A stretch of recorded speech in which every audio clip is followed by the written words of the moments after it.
오후의 시작 함께 하실래요? 안녕하세요. 세상의 모든 정보 아나운서 전주리입니다. 우리나라 정부가 발행하는 국채가 세계 국채 지수에 내년 11월부터 편입된다고 하죠. 4번의 도전 끝에 이룬 성과라고 하는데요. 최상목 경제부총리는 우리 국채 시장이 명실상부하게 제값받기에 성공했다, 이런 평가를 내놨습니다. 실제로 지수 편입이 이루어지면 최소 75조 원 규모의 외국인 투자 자금이 국내로 유입될 것이란 기대가 나오고 있는데요. 세계 국채 지수 편입이 우리 삶엔 어떤 영향을 주게 될까요? 잠시 뒤 경제 포커스 코너에서 자세히 살펴보겠습니다.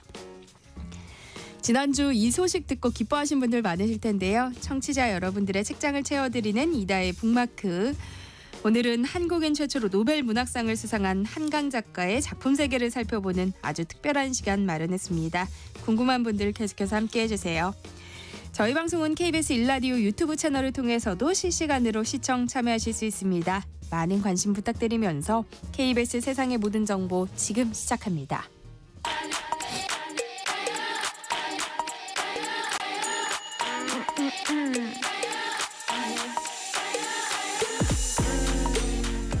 혹시 뉴스 빠뜨리셨나요? 한낮에 전해진 소식들 꼼꼼히 정리해드리겠습니다. 오늘의 뉴스 조현정 시사평론가와 함께합니다. 안녕하세요. 네, 안녕하세요.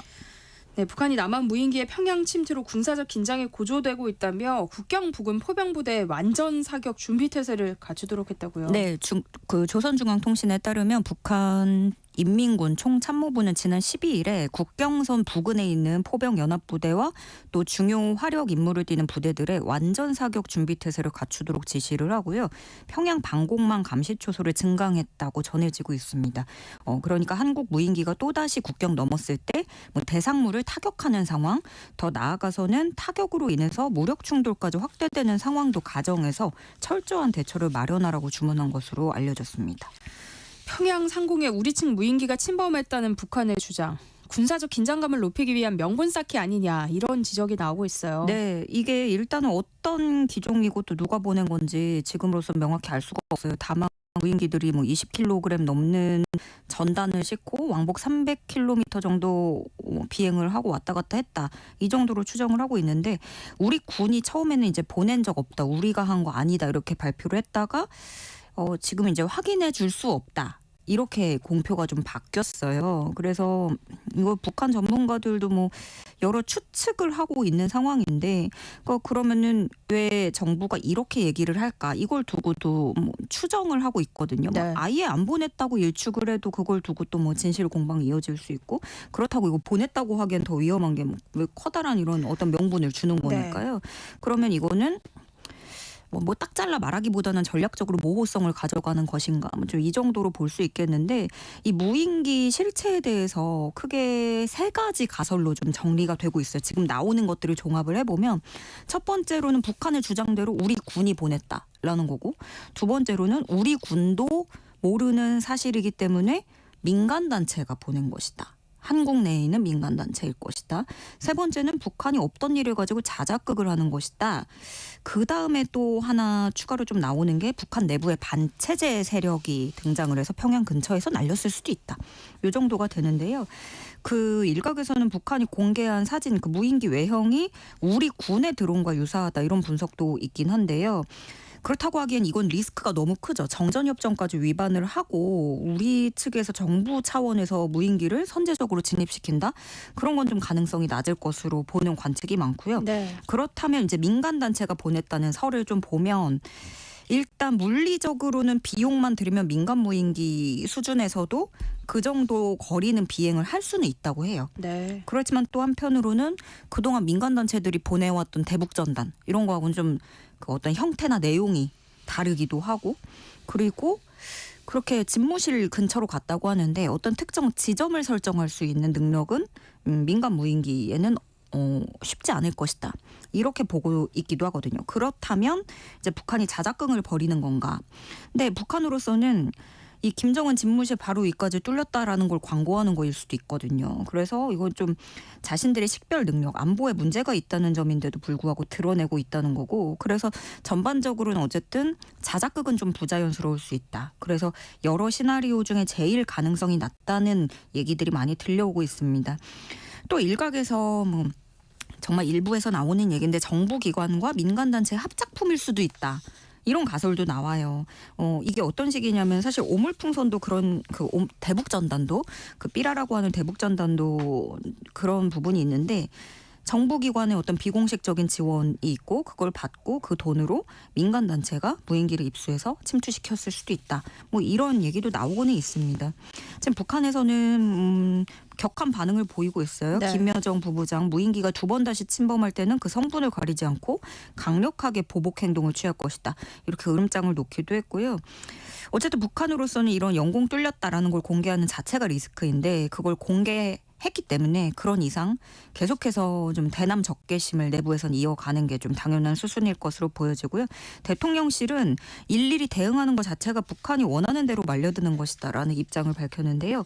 신원식 국가안보실장은 그 김정은이 가장 잃을 게 많기 때문에 자살 결심이 아니라면 전쟁을 할 수 없다 이렇게 말하기도 했습니다.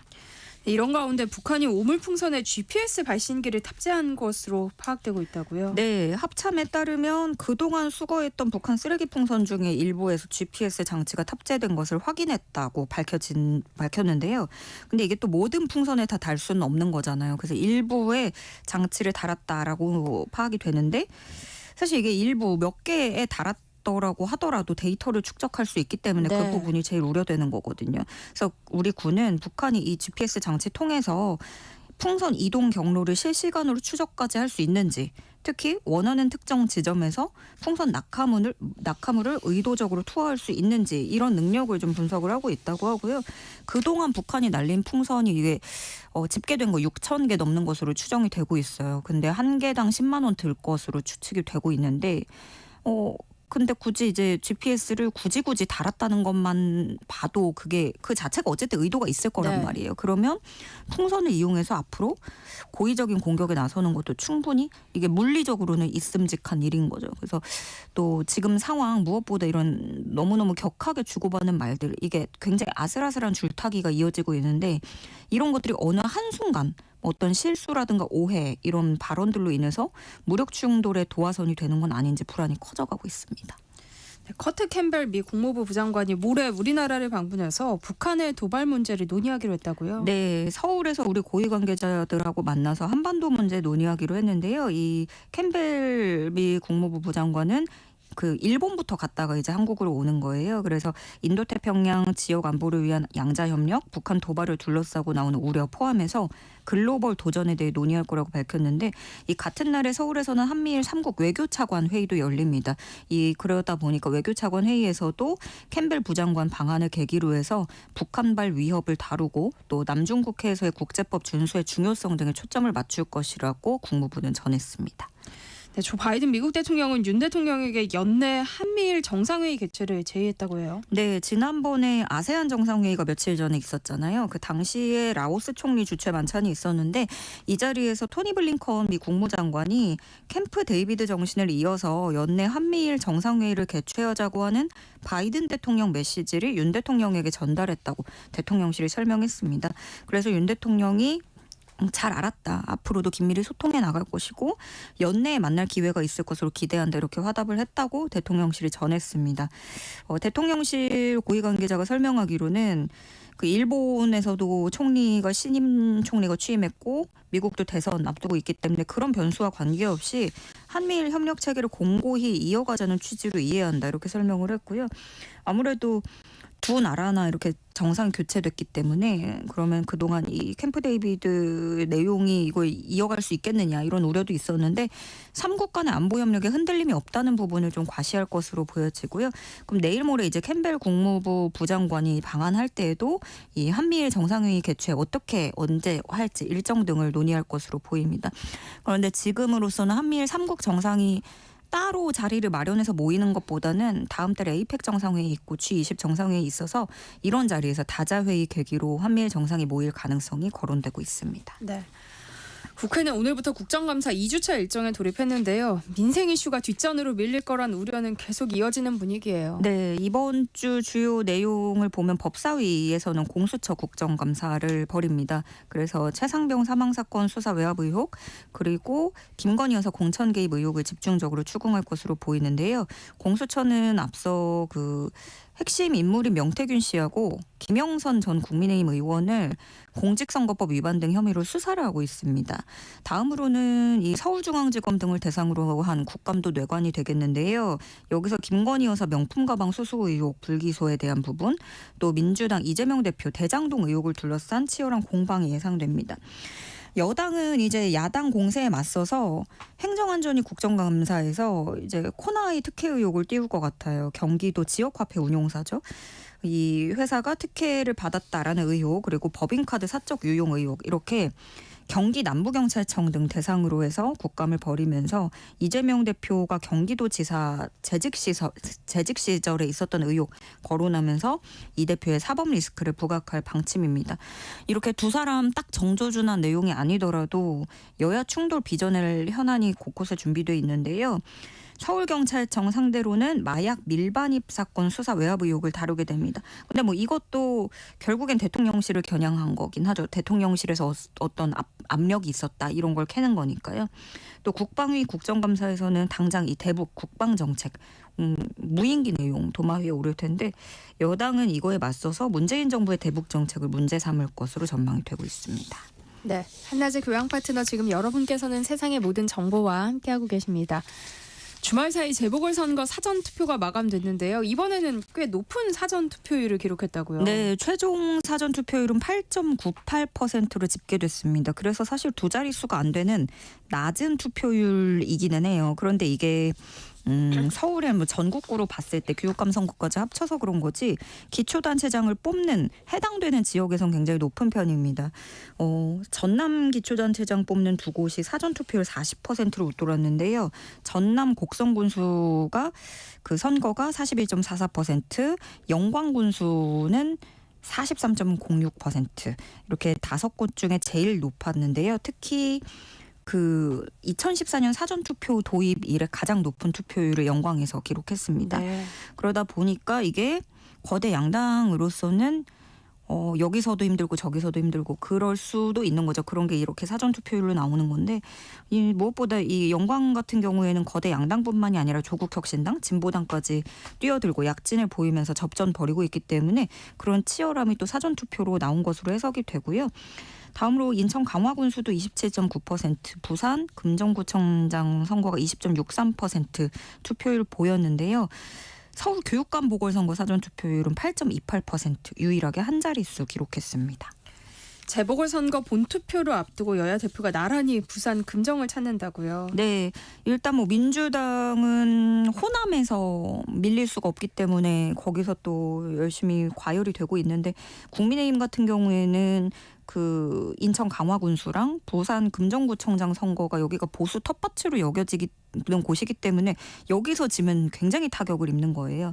그래서 한동훈 대표는 최근 한 달간 부산 금정구 5차례 갔고 내일도 금정으로 간다고 하는데 특히 그 더불어민주당 김영배 의원이 병환으로 인한 별세 때문에 선거가 치러지는 건데도 뭐 혈세 낭비다 이렇게 굉장히 경솔한 발언했던 거를 막판 표심호소에 적극적으로 끄집어낼 것으로 보이고요.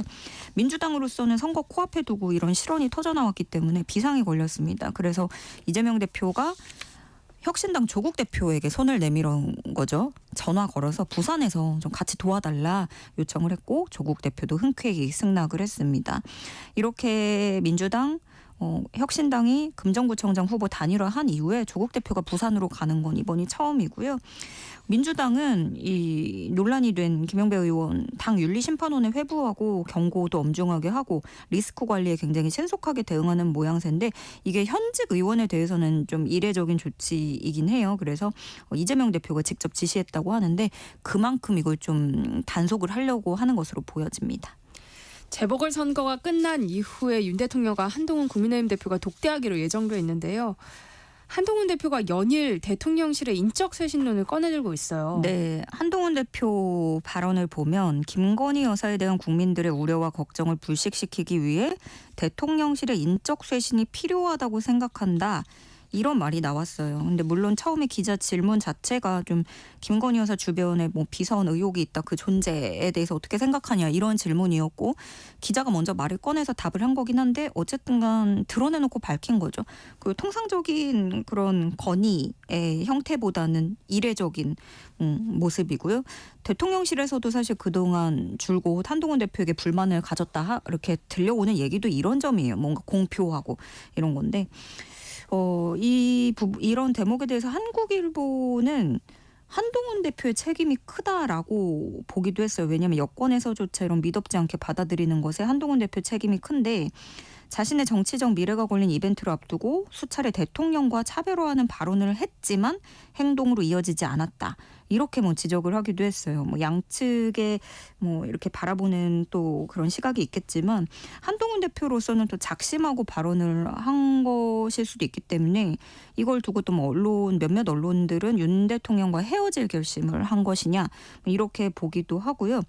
친한계 같은 경우에는 조금 더 노골적입니다. 그 소위 말하는 비선 실세를 조금 더 구체적으로 언급하면서 뭐 한남동 라인이다 이렇게 얘기를 하고 대통령실 인사 7명을 지목하기도 했는데요. 보수 언론들도 좀 표현이 재미있어요. 관계자 말을 인용해서 칠간신 뭐 이렇게도 표현을 하고 있습니다. 내년 초에 전문의 자격시험에 응시할 수 있는 전공자 수가 올해의 5분의 1 수준에 불과한 것으로 나타났다고요. 네, 그렇습니다. 일단 의정 갈등 시작하고 전공의들이 부족해서 고충을 겪고 있었는데, 이 말인즉슨 그럼 내년 이후에는 전문의가 부족한 사태까지 올 수 있다라는 거고요. 어느 정도 뭐 예상이 됐던 일이긴 하지만 그 보건복지부 자료 보면 올해 3월 임용된 전공의 1,400여 명 중에 지난달 말 기준으로 9,100여 명이 사직을 했고요. 지금 1,300여 명이 남은 건데, 이 중에 내년도 전문의 시험에 응시 가능한 연차를 보면 550여 명입니다. 올해가 원래 전문의 시험 봤던 게 2,800여 명이었으니까 근데 550여 명이면 확 줄어드는 거죠. 그런가 하면 또 박단 대한전공의협의회 비대위원장은 최근에 양상을 보면 이제 의대생들이 휴학하고 학교로 갈 것도 없고 이제 뭐 그러면은 이참에 군대 가자 하고 일반 현역병으로 입대를 하고 있거든요. 그 부분을 지적하면서 뭐 대책 마련을 촉구하기도 했는데, 보통 이제 의대 졸업하고 뭐 이제 군의관이나 공보위로 가잖아요. 그러면은 근데 대신에 현역을 선택을 하면 군의관 공보위가 그만큼 없어지는 거고, 네. 군인들의 치료 또 군과 지역 의료 공백이 커질 수 있는데 이런 거 책임질 수 있느냐 이렇게 얘기를 하고 있는 거고요. 이런 추세가 지속되면 그 원래 군의관하고 공보위 수급이 해마다 1,000명 정도 확보를 했다고 하는데, 이 수급에도 차질이 빚어질 가능성이 커지고 있습니다. 오늘은 뉴스 조현정 시사평론가와 함께했습니다. 고맙습니다. 네, 고맙습니다. KBS 1라디오 세상의 모든 정보 함께하고 계신 지금 시각은 12시 38분입니다. 이 시각 교통정보 알아봅니다. 점심시간에 접어들면서 정체는 서서히 풀려가고 있지만 여전히 돌발 구간 중심으로 더딘 흐름 이어지고 있습니다. 경부고속도로 서울 방면으로 경산요금소 광장부에서는 승용차 단독 사고를 처리하고 있고요. 이후로는 수도권에 진입해서 기흥에서 수원 사이와 또 양재부터 반포 사이로 속도 줄여 지납니다. 서해안고속도로 목포 쪽으로는 여전히 비봉에서 화성휴게소 사이로 지나는 차량들이 꾸준히 많고요. 이후 서해대교 부근에서는 사고를 처리하고 있어서 부근으로 차량들 서행합니다. 영동고속도로 인천 쪽으로 둔내터널 2차로에서도 여전히 사고를 처리하고 있습니다. 반대 강릉 쪽으로는 여전히 용인에서 양지터널 사이로 정체되고, 이후 여주 일대의 정체는 작업 여파입니다. 그 밖에 중앙고속도로 부산 쪽으로 춘천요금소 부근과 또 신평분기점에서 남원주 사이 정체가 모두 작업 때문입니다. KBS 교통정보센터에서 김민희였습니다. 세상의 모든 정보는 청취자분들의 관심과 참여를 기다립니다. 방송 들으시면서 궁금한 점이 있거나 의견 공유하고 싶은 분들 계시면 문자 보내주세요. 추첨을 통해 모바일 쿠폰 보내드리겠습니다. 참여하실 번호는 샵 9730이고요. 짧은 문자 50원, 긴 문자 100원의 이용료가 부과됩니다. 콩 게시판을 통해서는 무료로 참여하실 수 있고요. KBS 1라디오 유튜브 채널을 통해서도 실시간으로 시청 참여하실 수 있습니다. 최근 반가운 소식이 있었어요. 우리나라 정부가 발행한 국채가 세계 국채지수 편입이 확정됐다는 건데요. 정부도 국채시장도 이 소식 때문에 화색이라고는 하는데 왜 그런 걸까요? 경제 포커스 오늘은 세계 국채 지수가 뭔지, 국제 시장이 좋아지는 게 우리 삶과는 어떤 관계가 있는지 최대한 알기 쉽게 풀어보는 시간 준비해봤습니다. KBS 김준범 기자와 함께합니다. 어서 오세요. 네, 안녕하세요. 먼저 세계 국채 지수가 뭔지부터 설명을 좀 해주세요. 이게 영어로는 월드 거버먼트 본드 인덱스, 그래서 이제 앞자리 따서 WGBI라고 하는데, 뭐 국채가 뭔지는 다 아시죠? 정부가 발행하는 채권. 채권이라는 것은 우리가 개인끼리 돈 주고받으면, 제가 아나운서님께 100만 원 빌려드리면 100만 원짜리 차용증을 받잖아요. 그래서 기한 내에 돈 갚아라. 그러면 이자를 이제 줄게. 이게 채권이지 않습니까? 뭐 우리가 아는 채권은 정부가 발행하면 국채, 회사가 발행하면 회사채, 뭐 은행이 발행하면 은행채인데, 사실 가장 안전한 채권은 어느 나라든 국채입니다.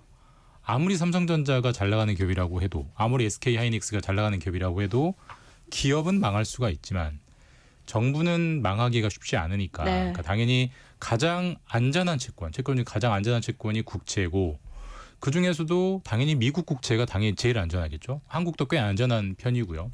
그런 것처럼 조금 안전하다 싶은, 전 세계 한 200여 개 국가 중에 좀 안전하다 싶은 국가들의 채권을 모아서 하나로 모아놓은 게 이제 세계 국채 지수인데, 사실 우리가 지금까지 여기에 못 끼었습니다. 못 끼었는데 이제는 낄 수 있다는 예정이 확정이 된 거고요. 네. 실제로 끼는 거는 이제 내년 11월부터 편입이 됩니다. 사실 재테크에 조금이라도 관심이 있는 분들이라면 국채에 투자할 수 있다는 사실은 이미 알고 계실 텐데요. 그런데 국채 지수라는 건 왜 만드는 거예요? 그러니까 이게 지수, 이게 뭐 쉽게 생각하면 주식시장의 지수를 생각하시면 됩니다. 예를 들면은 어느 외국인 투자자가 나는 삼성전자나 SK하이닉스 개별 주식이 앞으로 잘 나갈지 안 나갈지는 모르겠어. 하지만 한국 경제는 전반적으로 잘 나갈 것 같아. 이렇게 한국 시장 전체를 사고 싶을 때는 그냥 코스피 지수를 사버리는 거예요. 코스피 200 지수를. 사실 네. 원래대로라면 삼성전자 뭐 몇 퍼센트, SK하이닉스 몇 퍼센트, 현대자동차 몇 퍼센트, 각 기업의 비중만큼 다 쪼개서 사야 하는데, 그렇게 산다는 건 너무 번거로운 일이고, 그렇게 사서 일일이 파는 것도 너무 번거롭지 않아요. 그래서 그런 투자 편의를 위해서 지수를 만들어야죠. 우리가 많이 들어본 게 뭐 코스피 200, 뭐 S&P 500, 뭐 이런 건 그렇죠. 나스닥, 이런 네. 지수를 만들어 놓은 건데, 주식시장의 지수는 되게 익숙해요. 왜냐하면 개인들이 주식 투자는 워낙 많이 하니까. 네. 근데 요즘 뭐 고수분들은 채권도 투자를 하거든요. 근데 채권도 마찬가지입니다. 미국 정부가 발행하는 채권도 같은 국채지만 엄청나게 종류가 많이 있고요. 일본도 마찬가지고. 그 채권들을 하나씩 사는 것도 좋은 선택지지만, 그러지 않고 나는 그냥 그 나라 국채를 다 사버릴래, 이런 수요가 있을 거 아니에요. 마찬가지로 전 세계 특정 국가의 지수를 사지 않고, 난 전 세계에서 좀 잘 나간다, 안전하다 싶은 국가의 지수를 좀 다 사버리고 싶어, 그 국채를 다 사버리고 싶어. 그럴 때는 마찬가지로 코스피 200이나 S&P 500처럼 세계 국채 지수가 필요한 거예요. 그래서 네. 만들어 놓은 게 세계 국채 지수고, 그러니까 여기를 산다는 것은 미국 국채는 몇 퍼센트 사게 되고, 일본 국채는 몇 퍼센트 사게 되고, 이런 식으로 이제 자동으로 사게 되는 그런 자동 조절 장치가 일종의 지수고, 그게 채권 시장, 국채 시장에도 있다. 이제 그렇게 볼 수 있습니다.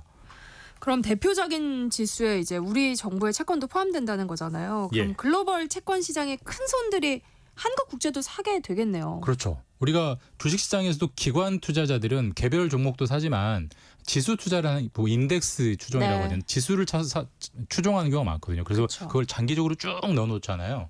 그러면 결국 돈을 번다, 이렇게 상식으로 돼 있는데, 마찬가지입니다. 네. 국채도 뭐 미국 국채, 일본 국채, 뭐 러시아 국채를 개별적으로 사는 경우도 있지만, 큰 손들은 안정적인 장기 투자가 중요하기 때문에 아예 세계 국채 지수를 통째로 사버리는 거예요. 그럼 세계 국채 지수 지금 비중을 보면은 전체가 100이라면은 미국이 한 40 정도를 차지합니다. 미국이 전 세계 뭐 경제 비중이 그 정도 된다고 보고, 네.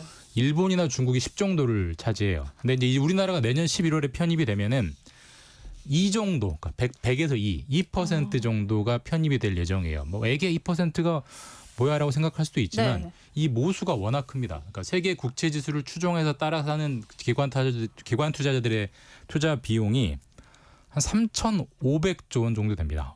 우리나라 1년 재산이 600조 좀 넘는데 3,500조니까 우리나라 1년 거의 한 7, 8년치 예산을 네. 굴리거든요. 거기에 2%니까 산술적으로 계산하면 내년 11월부터는 외국인 기관 투자자들이 90조 원 조금 적게는 80조 원 정도를 우리나라 국채를 기계적으로 사게 되는 거예요. 왜냐면 우리는 이 지수에 들어가 있으니까. 네. 그러니까 그런 우리 국채가 전 세계에서 90조 원만큼, 80조 원만큼 더 팔리게 되는 효과가 생기는 거죠. 그러면 외국인들이 이제 우리나라 국채 80조 원에서 뭐 90조 원의 국채를 산다는 거잖아요. 네. 그럼 우리나라 정부가 발행하는 전체 국채 규모가 어느 정도 되는 거예요? 우리나라 경제가 성장하니까 우리나라 정부가 매년 발행하는 국채도 조금씩 늘어납니다. 근데 현재 내년 정부가 잡아놓은 내년 예산안에 잡힌 국채 발행 한도가 200조 원이에요. 그러니까 우리가 1년에 총 발행하는 국채, 대한민국 정부가 발행하는 국채가 200조 원인데 90조 원이 추가되면 거의 절반이 들어오는 거기 때문에 그러니까 예를 들어서 제가 라면 가게 사장님인데 하루에 라면 200그릇을 매일 팔았는데 갑자기 어느 다음 날부터 290그릇이 팔리면 제가 얼마나 라면을 잘 팔리니까 좋고 네. 그다음에 라면 값을 올릴 수도 있을 거 아니에요. 네. 똑같습니다. 우리나라 국채가 지금까지는 200조 원 정도가 시장에서 소화가 됐는데 갑자기 90조 원을 수요가 훅 들어와 버리니까 그만큼 우리나라 채권의 인기가 높아지는 거고 당연히 우리나라 정부 채권의 가격이 올라가니까 네. 우리로서는 여러 가지로 장점이 많아지는 겁니다. 그러니까 수요가 많아지는 거니까 그러면은 우리나라 국채 가격이 지금보다 좀 비싸지겠네요? 그렇죠. 가격이 비싸지죠. 근데 이제 채권이라는 게 채권은 가격도 있고 채권은 금리도 있는데 이게 채권의 가격과 금리의 상관관계를 이걸 학문적으로 설명드리면 너무 복잡하고요. 네. 그냥 이렇게 생각하시면 됩니다. 채권을 예전에는 외국인들이 한 시장에서 200 정도를 사다가 이제는 대한민국 정부의 국채를 290 정도를 사주면 더 많이 사주는 거잖아요. 네. 더 인기 있는 거잖아요. 네. 그럼 그 말은 뒤집어서 얘기하면은 대한민국 정부의 돈을 더 많이 서로 빌려주려고 한다는 얘기예요. 자, 그러면은 대한민국 정부 입장에서 이제는 너도 나도 돈을 빌려주려고 하면 금리를 더 쳐주겠습니까? 덜 쳐주겠습니까? 조금 줘도 좋죠. 당연히 이자를 조금만 줘도 되죠. 네. 그래도 너도 나도 돈을 빌려주겠다고 하는 거니까. 그러니까 대한민국 정부의 국채 금리가 낮아집니다. 그러니까 예전에는 100조 정도를 빌려왔다 시장에서. 그러면은 예를 들어서 예전에는 금리가 5%면은 한 10년 정도 만기 뒤에 100조 원에 5조 원, 5조 원 정도를 이자로 줬어야 돼요. 근데 금리가 5가 아니라 3으로 떨어지면 이자를 5조 원을 줄 게 아니고 4조 원, 3조 원만 줘도 된단 말이에요. 근데 네. 국채 이자는 당연히 다 예산으로 줍니다. 그러니까 국민들이 낸 세금으로 주는 돈이기 때문에 가장 단기적이고 가장 직접적인 효과는 이제 정부가 시장에서 돈을 빌려와도 갚아야 될 이자 비용이 싸졌다. 그러니까 우리도 신용대출이나 주택담보대출 금리 싸지면 기쁘잖아요. 네. 살림살이 여유 생기잖아요. 그럼요. 마찬가지입니다. 대한민국 정부도 그만큼의 이유가 생기는 거기 때문에 그 자체로 굉장히 좋은 겁니다. 그러니까 정부가 국채 이자 비용을 아낄 수 있게 된다는 걸 이해를 했어요. 그럼 이것 말고 또 다른 효과는 어떤 것들이 이게 사실 이 있어요? 파급 효과가 무궁무진한데 네. 사실 우리가 저기 아프리카의 바닷속에서 유전이 발견됐다는 건 사실 우리랑 좀 동떨어진 얘기 같지만 유전이 발견되면 기름이 공급이 늘어나고 기름값이 떨어지고 우리 주유소 갈 때 비용이 줄어드는 것처럼 돌고 돌아다 파급 효과가 있거든요. 네. 이것도 마찬가지입니다. 그 정도 크기의 효과인데 일단 그럼 시장에서 투자자들 입장에서 이제 대한민국 정부의 돈을 빌려줘도 예전에는 금리를 5% 주다가 이제는 한 3%밖에 안 주면 정부는 좋지만 돈을 빌려준 투자자는 서운하죠. 금리를 조금밖에 그렇죠. 못 보니까. 그러면은 조금 수익을 추구하는 투자자들은 좀 더 이자를 많이 주는 채권 쪽으로 눈을 돌리지 않겠습니까? 하면 회사채. 그러니까 이제는 회사채가 인기가 점점 높아지는 거예요. 그럼 당연히 마찬가지입니다. 국채의 인기가 높아지면 국채의 금리가 떨어지듯이 회사채 인기가 높아지면 대한민국 회사채 인기가 높아지면 대한민국 회사채의 금리도 떨어집니다. 그거는 회사채를 발행한 회사 입장에서 이제는 이자를 덜 쳐주고 돈을 빌려올 수 있는 거예요. 그러니까 대한민국 정부가 돈을 빌리기가 쉬워지니까 그 돈이 돌고 돌아 결국 회사 쪽으로 몰려가고 대한민국의 대기업들, 중소기업들도 시장에서 좀 더 싼 금리로 돈을 빌려올 수 있게 되니까 우리 경제 분명히 좋은 거죠. 자금 네. 조달이 잘 되는 거니까. 그런 식으로 되는 거고. 그다음에 우리가 은행에서 우리가 이제 보통 이자, 금리 하면 가장 먼저 생각나는 게 개인 입장에서는 신용대출, 주택담보대출인데 네. 이 돈이 돌고 돌기 때문에 시장에 돈이 풍부해지면 은행들이 돈을 빌려줄 때도 손님들에게 예전에는 금리를 5% 받았다면 이제는 4%만 받아도 되는 겁니다. 왜냐하면 높게 불러버리면은 여기 안 오고 다른 은행 가버리니까 시장에 돈이 풍부하니까 그렇게 되면은 결국 대출 금리도 낮아지는 거예요. 그러니까 외국인들이 대한민국 정부의 국채를 많이 사주니까 정부 국채 금리가 내려가고 당연히 거기에 따라서 회사채 금리도 내려가고 거기에 따라서 개인들이 내는 대출 금리 정확하게는 은행 채권 금리도 내려가기 때문에 전반적으로는 금리가 내려가는 거여서 이게 뭐 당장 내년 11월에 편입된다고 해서 11월 1일부터 당장 그렇게 된다고 할 수는 없지만 꾸준히 뭐 마치 가랑비 옷 줬듯이 파급 효과가 있기 때문에 네. 금리를 상당히 끌어내리는 효과가 있어서 그 자체로는 굉장히 기쁜 소식입니다. 그러니까 국채뿐만 아니라 회사채 더 나아가서 우리 대출 금리에까지 네. 영향을 미친다는 거네요. 근데 이게 또 환율에 미치는 영향도 있다고요. 엄청납니다. 왜냐하면은 이게 제가 미국인이라고 치고 네. 제가 미국 투자자가 대한민국 정부의 국채를 살려면 우리나라 자기가 들고 온 달러를 우리나라 외환시장에서 일단 원화로 바꿔야 돼요. 왜냐하면 그쵸. 대한민국 정부는 원화 기반으로 발행이 되니까. 자 그러면은 달러를 뭉칫돈을 가지고 와서 그걸 원화로 바꿔서 그 원화로 국채를 산단 말이에요. 자 그러면 우리나라 시장에는 달러가 풍부해지죠. 네, 많아지죠. 그럼 예를 들면은 지금 1달러에 1,350원 하던 게 달러가 많아지니까 달러는 싸지겠죠. 네. 1달러에 1,300원, 1달러에 1,250원, 1달러에 1,200원으로 내려갈 수 있는 가능성이 생기는 거예요. 네. 물론 이제 환율이라는 게 뭐 국채 시장 요인만 가지고 움직이는 거 아니고 수없이 많은 요인으로 반영이 되기 때문에 내년 11월에 그래서 환율이 얼마나 내려갔는데 이렇게 물어보면은 챗GPT도 못 맞출 거고요. 다만 모든 조건이 동일하다고 가정했을 때 이 WGBI 편입되기 전과 편입된 후에 환율 떨어지는 효과는 대충 1달러당 한 50원에서 60원 정도 싸진 효과가 생긴다. 그러니까 네. 지금 1,350원이라면 모든 조건이 동일하다면 내년 11월에는 1달러당 1,300원 정도가 되는 거니까 뭐 해외여행 갈 때 환전할 때 달러를 같은 돈이라도 좀 더 많이 빌릴 수 있는 그러니까 국민들 입장에서 뭔가 좀 우리가 부자가 된 것 같은 그런 느낌을 좀 가지게 될 수 있는 거죠.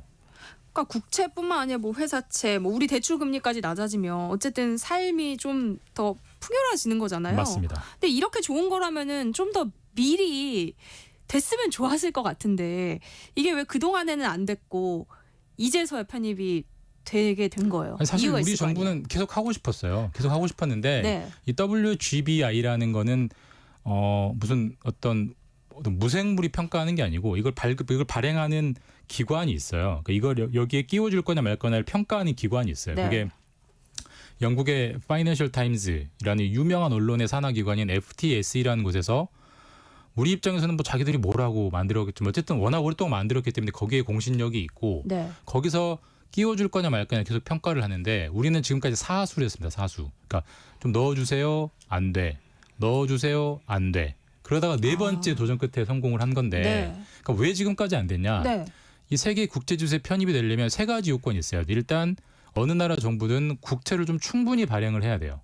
왜냐하면 눈꽃만치 발행을 하면은 설령 그걸 샀던 분들이 사고 팔기가 안 되잖아요. 유동성이 부족하면 언제든지 빠져나올 수가 없기 때문에 일단 충분히 발행을 해야 되고 그다음에 국가 신용 등급이 높아야 됩니다. 그러니까 최소한 A급이 돼야 돼요. 그러니까 저 나라는 믿을만해. 그래야 세계 국제지수에 넣어서 추천할 만할 거 아니에요. 근데 네. 우리는 여기까지는 다 만족시켰습니다. 네. 세 번째가 문제인데 외국인 투자자들의 시장 접근성. 그러니까 좀 이게 어려운 얘기인데 언제든지 사고 팔 수 있어야 돼요. 그러니까 그 우리가 최근엔 한두 달 전에 달라졌지만 올 상반기까지만 해도 우리나라 외환 시장은 오후 3시면 문을 닫았습니다.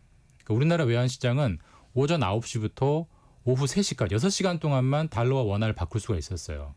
우리는 편하죠. 눈 뜨고 있는 시간이니까. 근데 미국이나 영국인들은 새벽이란 말이에요. 그러면 새벽에 일어나서 이거 팔아야 되니까 시장 접근성이 굉장히 안 좋았죠. 그래서 한국은 계속 탈락이었는데 네. 올 한두 달 전에 우리나라 외환 시장이 마감 시간이 오후 3시에서 새벽 2시로 맞춰졌습니다. 그러니까 확 늘어났기 때문에 사실 외국인들 입장에서 이제 언제든지 달러를 원을 달러를 바꿀 수 있게 편해졌기 때문에 그러면 너희 조건 만족시켰어. 그러면 넣어줄게. 이렇게 되면서 WGBI 편입이 이번에 확정이 된 거예요. 사수 끝에. 근데 이제 저희가 말하는 건 다 예측인 거죠. 실제로 기대만큼 효과가 나타날 수 있을지는 아직 모르는 거죠. 뭐 사실 또 내년 11월에 뭐 한반도에 대형 악재가 생기면 또 이건 다 무의미해지는 건데 어쨌든 모든 조건이 동일하다면은 상당히 금리가 낮아지고 우리나라 정부, 우리나라 시장에 자금이 풍부해진 효과가 있는데 외국인들이 그만큼 쉽게 들어온다는 것은 뒤집어서 얘기하면 상황이 안 좋아지면 언제든지 대량으로 빠져나간다는 네. 거예요. 결국은 출렁임이 이제 커질 거예요. 그러니까 이게 장점도 있지만 경제는 다 단점도 함께 봐야 되는 거예요. 네. 그러니까 조금이라도 우리나라에 안 좋은 일이 생기면 이제는 원화나 채권 금리가 확 움직일 수 변동성이 있다. 커질 수 있겠군요. 그건 분명한 단점입니다. 네, 경제포커스 김준범 KBS 기자와 함께했습니다. 고맙습니다. 감사합니다. 네, 세상의 모든 정보 1부 순서 여기서 마무리하겠습니다. 그럼 전 잠시 후 2부에 돌아올게요.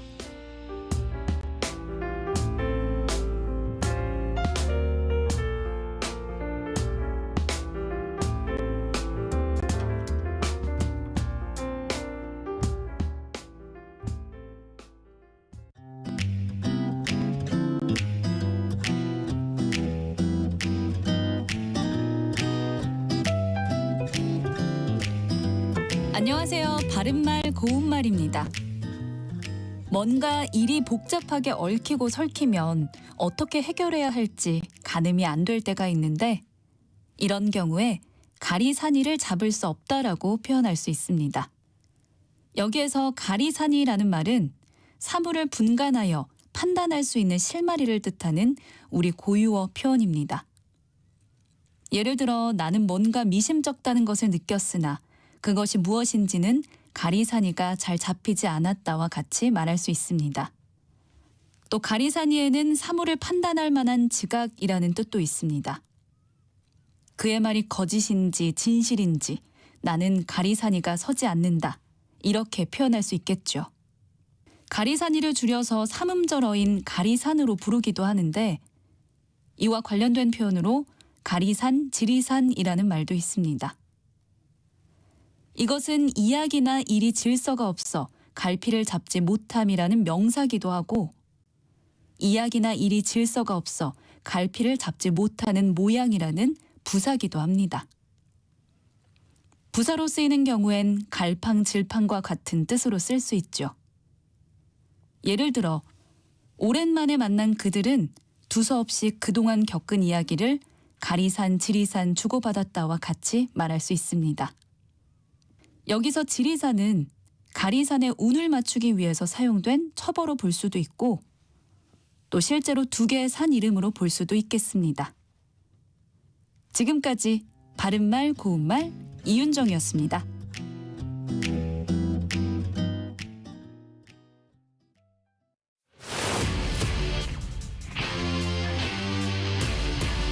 토론에 정답은 없습니다. 토론이 세상을 바꿀 수도 없습니다. 하지만 질문은 새로운 세상을 만들 수 있습니다. 질문으로 올바른 세상을 만드는 첫걸음. 평일 저녁 7시 20분 KBS 열린 토론.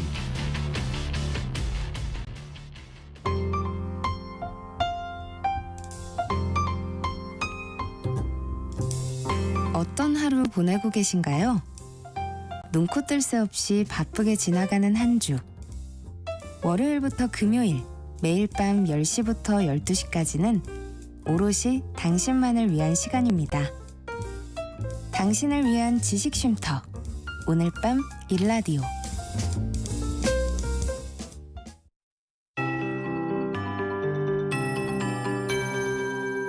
KBS 58분 날씨.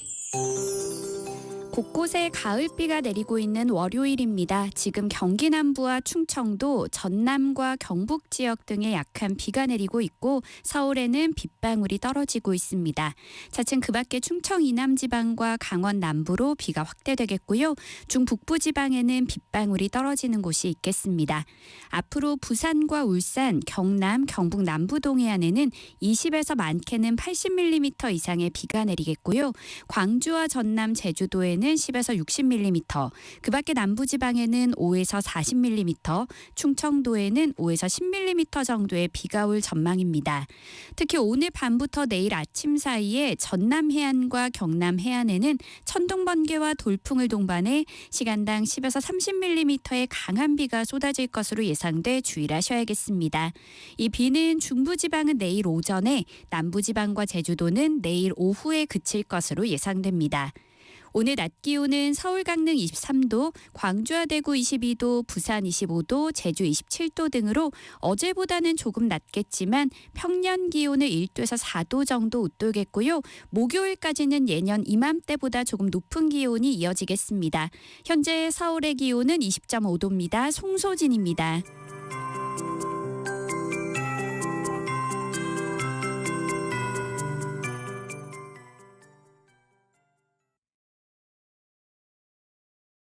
정성을 다하는 국민의 방송 KBS가 한시를 알려드립니다. AM 711kHz, FM 97.3MHz, KBS 1라디오입니다. HLKA.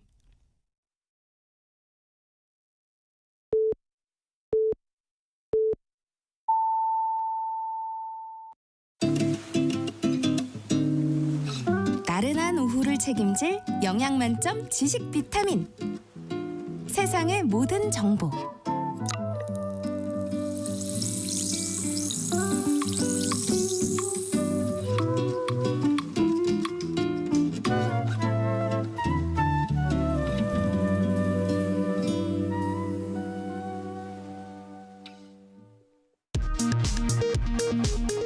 이 시각 라디오 정보센터 뉴스입니다.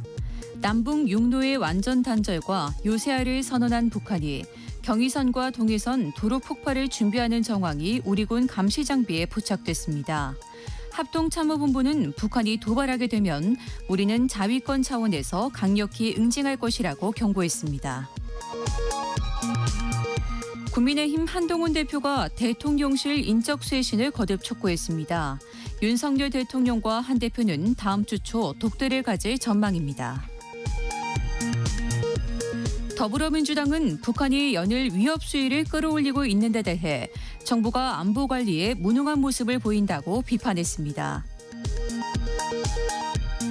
이창용 한국은행 총재가 추가 금리 인하에 대해 11월 금융 여건을 보고 신중하게 결정하겠다고 밝혔습니다. 이 총재는 최근 우리 경제의 내수 회복이 지연되고 있다고 말했습니다.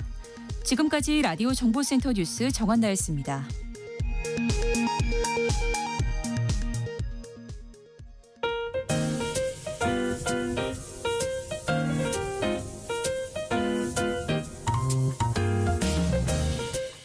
정신없이 바쁜 하루, 지금 우리 주변에서 벌어지고 있는 사건, 사고 소식들 한숨 돌리며 살펴보시죠. 하프타임 뉴스 임선훈 뉴스캐스터와 함께합니다. 안녕하세요. 안녕하세요. 네, 국민의 세금으로 지급하는 국책 연구비가 줄줄 새고 있다는 소식이에요. 네, KBS의 단독 보도입니다. 최근 정부가 직접 나서고 있는 자율주행차 관련 사업만 놓고 봐도요. 한국산업기술기획평가원이 정부 방침에 맞춰 기술 개발과 관련한 각종 연구 용역을 냈는데 여기서도 혈세가 줄줄 새나간 정황이 포착됐습니다. 연구에 참여한 한 회사 연구 보고서에는 연구원들에게 1,400만 원 상당의 수당을 지급했다고 적혀 있었는데 실제로는 첫 달에 수당을 몰아 지급해놓고는 매달 다시 돌려받는 이른바 페이백이 적발됐습니다. 이 회사는 2015년부터 11건의 연구 용역에 참여했는데 7억 원에 달하는 연구비를 부적정 지급한 것으로 드러났는데요. 회사는 과거부터 이어진 본사 방침이었고 문제가 될 줄 몰랐다며 문제가 된 연구비는 모두 반환했다고 해명했습니다. 이렇게 지난 4년간 부적정 집행된 연구과제만 무려 4,000건, 총 226억 원에 달하는 것으로 드러났습니다. 연구 보고서를 위조하거나 사용 내역을 거짓으로 보고하고 연구에 참여하지 않은 연구원에게 연구비를 지급하는 등 그 수법도 참 다양했는데요. 국민의 세금으로 마련한 연구비가 마치 개인의 쌈짓돈처럼 사용된 정황이 딱 걸린 겁니다.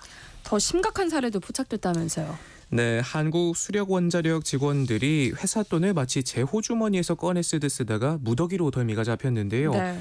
2022년부터 20개월간 적발된 금액이 무려 30억 원에 달합니다. 구매 내역을 보면 안마기 200여 개, 유명 브랜드의 스마트워치, 무선 이어폰, 의류까지 다양하기도 한데요. 누가 봐도 업무용이 아니고 개인용이 분명해 보이는데 적발된 직원들은 한결같이 정비용 자재구다, 이러닝 수강용 같이 업무용으로 구매한 것이라며 황당한 해명을 내놨습니다. 심지어 한술 더 떠서 이렇게 회사 돈으로 구매한 물품을 중고 사이트에 판매하다 적발돼 횡령 혐의로 처벌받기도 했는데요. 사용된 30억 원은 발전소 정비 예산인 수선유지비와 연구개발비 등 기관의 주요 예산인데 특히 연구개발비로는 등산화와 등산복 같은 용품들을 구매한 것으로도 드러났습니다. 그런데도 예산 사용 기준이 명확하지 않다 보니까 사적인 물품 구매로 입증되어 환수 조치된 건 단 1억 8천여만 원 정도에 그쳤다고 하는데요. 도덕적 해이 수준을 넘어서 국민 혈세를 쌈짓돈처럼 사용한 범죄 행위인데 이런 말도 안 되는 무분별한 예산 남용을 막을 명확한 기준이 없었다는 것도 참 기가 찰 노릇이네요. 네. 주말 사이에 치러진 연세대학교 수시 자연계열 논술 전형에서 시험 전에 문항이 유출됐다는 문제가 제기되면서 파장이 커지고 있어요. 네, 지난 토요일 연세대학교에서 수시 자연계열 논술 전형 시험이 진행됐는데요. 그런데 시험 1시간 전 일부 고사장에서 시험지가 먼저 배부돼 문제가 유출됐다는 논란이 커지고 있습니다. 시험은 오후 2시에 시작하는데 낮 12시 52분에 한 온라인 커뮤니티에 이 논술 시험 문항과 관련한 게시글이 게시글이 올라왔는데요. 네. 감독관이 시험지를 정리하는데 일문항 그림이 보인다는 제목의 게시글 본문엔 정사각형 4개에 등분되는 직사각형 그림이 있다라고 적혀 있었습니다. 낮 1시가 조금 넘어서는 우리 고사실에선 시험지를 주었다가 걷어갔다. 정사각형의 직사각형 4개면 벡터 문제일 가능성이 높아 보인다 같은 게시글들도 올라왔는데요.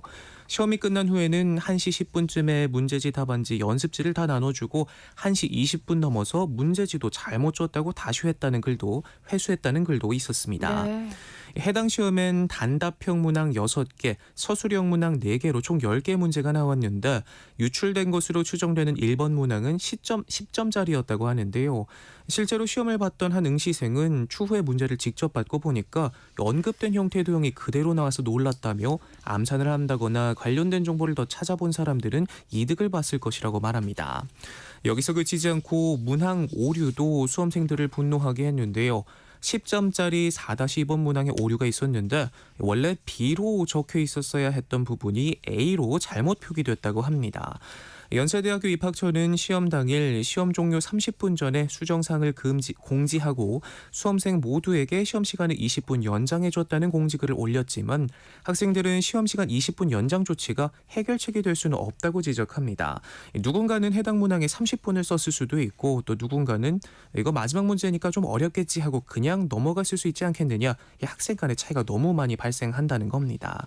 이 교육부는 개별 대학의 입시 상황에 대해서는 원칙적으로 관여하지는 않는다면서도 사실관계 등을 파악하고 있다고 밝혔고요. 일부 학생과 학부모는 교육부에도 민원을 제기하고 재시험을 요구하고 있습니다. 네, 하지만 학교 측은 사실이 아니라고 선을 그었어요. 네, 온라인 커뮤니티에 올라온 문제지 사진은 시험 종료 이후 불법적으로 촬영된 거라며 시험 과정의 공정성 훼손은 없었다는 입장인데요.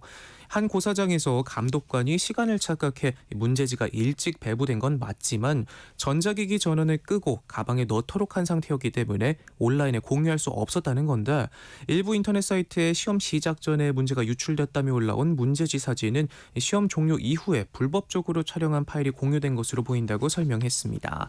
그 근거로 문제지에 잘못 표기됐던 기호를 수정한 것과 풀이한 흔적이 남아있는 것을 들었는데 시험 종료 30분 전 안내에 따라 기호를 정정하고 문제를 푼 흔적이 있는 만큼 사전에 촬영된 것이 아니라 종료 이후에 찍은 거라는 겁니다. 그런 만큼 공정성이 훼손된 건 없어 재시험 역시 고려하지 않고 있다고 학교 측은 설명했습니다. 네, 다음 소식 살펴볼게요. 노벨 문학상 수상 소식 이후 요즘 서점가는 그야말로 한강 열풍이라고요. 네, 노벨상 문학상 수상 이후 한강 신드롬이 계속되고 있습니다. 한강 작가의 저서 중 양장본이나 초반본, 친필 사인본은 수십 배 가격에 거래가 되고 있다고 하고요. 출판사 인쇄기는 1분도 쉴 틈 없이 사흘간 24시간 풀가동되고 있다고 합니다. 시민들 사이 독서, 글쓰기 열풍이 불면서 한강 작가가 쓴 책들이 품귀 현상을 빚고 있다고 하는데요. 지난주 노벨 문학상 수상 발표 이후 어제 오후까지 사흘간 무려 53만 부가 팔려나갔다고 합니다. 소년이 온다, 채식주의자, 작별하지 않는다 순으로 판매량이 많았다고 하는데요. 독서의 계절인 가을 또 한강 신드롬까지 맞물리면서 많은 분들이 책 읽기 삼매경에 빠진 모습입니다. 광화문 광장에서 열린 서울 야외도서관 광화문 책마당에서는 한강 작가의 책이 진열된 곳에 시민들이 길게 줄을 들어서기도 했고요. 자녀를 글쓰기 학원에 보내야겠다는 부모님들의 교육계도 들썩이고 있습니다. 그런가 하면 한강 작가의 아버지 한승원 작가에게도 사람들의 관심이 쏠리고 있습니다. 한강 작가의 뿌리부터 찾겠다며 아버지인 한승원 작가의 저서도 불티나게 팔려나가고 있고요. 또 매년 아버지 생신이나 명절 등의 안부를 묻는 손편지와 함께 책 2권씩을 선물했다는 일화도 공개되면서 아버지이자 선배 작가를 향한 따뜻한 마음 씀씀이는 물론이고 이 추천 도서들도 함께 관심을 받고 있다고 하네요. 한강 작가의 작업실 겸 집으로 알려진 서촌 하동마을도 사람들로 북적인다고요. 네, 335 모인 주민들은 저마다 한강 목격담을 나누면서 들떠있는 분위기인데요. 이웃들은 한강 작가가 평소 자신을 드러내지 않은 채 눈인사 정도만 나누며 조용한 일생을 보냈다고 놀라워하면서도 마을의 경사라며 자랑스러워했습니다. 통인시장 입구 한옥정자에는 종로구가 마련한 630년 종로의 자랑 한강 작가님의 노벨문학상 수상을 축하드립니다 라고 적힌 큼지막한 현수막이 걸리기도 했고요.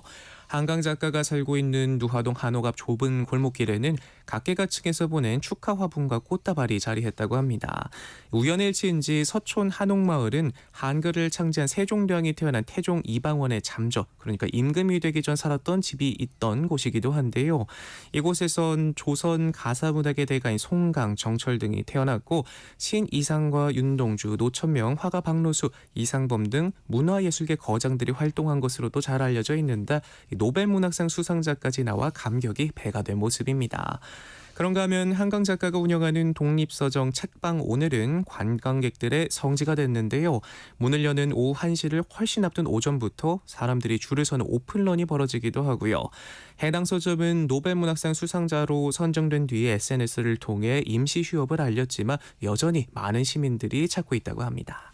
네, 그런가 하면 이번 노벨 문학상 수상으로 아들의 한을 풀어줬다는 80대 노모의 고백도 주목을 받고 있어요. 네, 다름 아닌 한강 작가의 대표작이죠. 이 소년이 온다의 주인공인 고 문재학 군의 어머니 김길자 씨의 사연인데요. 노벨 문학상 수상 소식을 듣고선 너무 기쁘고 좋아서 심장이 멈추는 줄 알았다며 아들의 한을 풀어줬다 감사의 마음을 전했습니다. 그러면서 자신의 100마디 투쟁한 것보다 작가님의 책 한 권으로 5.18의 진실이 세상에 알려지게 됐다며 노벨 문학상을 받았으니 국내를 넘어 세계적으로 5.18을 알릴 수 있을 것이라고 기대감을 내비치기도 했는데요. 아들의 영정 사진을 내놓고 못 이룬 건 다 이루어졌으니 걱정 말고 하늘나라에서 즐겁게 지내라고 당부했다며 아들이 이제 다 있고 편히 지냈으면 좋겠다 말했습니다.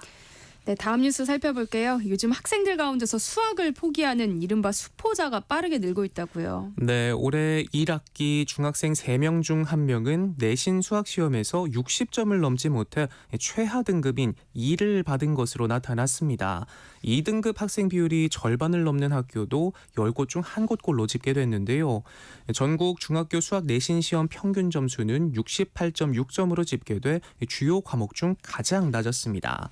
평균 점수가 낮은 건 그만큼 점수가 낮은 학생이 많았기 때문인데 수학 2등급 학생 비율은 35.2%로 하위 35%는 수능 9등급제로 치면 6에서 9등급에 속하는 사실상 수포자, 수학을 포기하는 학생에 해당하는 수준이라고 합니다. 네. 수포자 문제는 어제 오늘 일이 아니지만 대면 수업이 멈춘 코로나19 유행 이후 더욱 심각해졌다는 게 교육계 진단인데요. 교육부가 발표한 지난해 국가 수준 학업 성취도 평가 결과를 보면 고2 학생의 16.6%가 수학 과목에서 기초 학력 미달 수준으로 나타나 2017년 이후 최고치를 기록했다고 합니다.